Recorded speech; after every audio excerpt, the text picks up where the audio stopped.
मैं रीवा तिवारी उपस्थित हूँ अपने चैनल पे बहुत ही प्यारा सा शिव चर्चा का गाना लेकर के। अगर आप लोग मेरा चैनल सब्सक्राइब कर लिए हैं तो अच्छी बात है, नहीं किए हैं तो चैनल को सब्सक्राइब कर लीजिए, लाइक कमेंट शेयर ज़रूर कीजिएगा। तो चलिए हम आप लोग को गाना सुनाते हैं, गाना को पूरा सुनिएगा।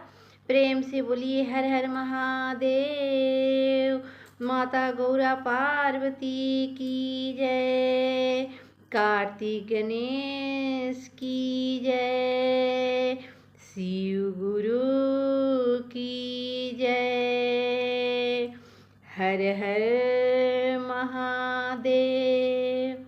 चलिए आप लोग को बहुत ही प्यारा सा गाना सुनाते हैं, गाना को आप सब पूरा सुनिएगा। चलिए शुरू करते हैं गाना। अरे बिलुखी बिलुखी रोवे बुढ़िया, मंदिरवा जाई के। बिलुखी बिलुखी रोवे बुढ़िया, मंदिरवा जाई के। अबे हो मंदिरवा जाई के, गुरु के चरनिया धई के। अबे हो मंदिरवा जाई के, शिव गुरु के चरनिया छुई के। अबे हो मंदिरवा जाई के, गुरु के चरनिया छुई के। ये दे दी गुरु अपना हाथ जहरवा, हम मरिए जाई। ये दे दी शिव गुरु अपना हाथ जहरवा, हम मरिए जाई।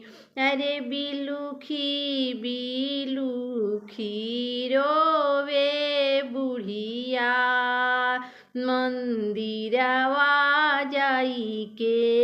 बिलुखी बिलुखी रोवे बुढ़िया, मंदिरवा जाई के। अबे हो मंदिरवा जाई के, अबे हो मंदिरवा जाई के। अबे हो मंदिरवा जाई के, शिव गुरु के चरनिया धई के। ये दे दी शिव गुरु अपना हाथ जहरवा, हम मरिए जाई। दे दी शिव गुरु अपना हाथ जहरवा, हम मरिए जाई।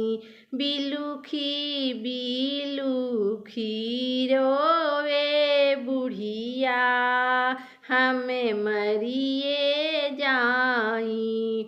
माई बाप मरी हरी गईले, पिया जी के साथ छूटल। बाप माई मरी हरी गईले, पिया जी के सथवा छूटले। अरे जिंदगी जियब केकरा सथवा, हमें जहरवा दे दी। अरे जिंदगी जियब केकरा सहरवा, जहरवा दे दी। दे दी शिव गुरु अपना हाथे जहरवा, ले ले चली अपना सथवा।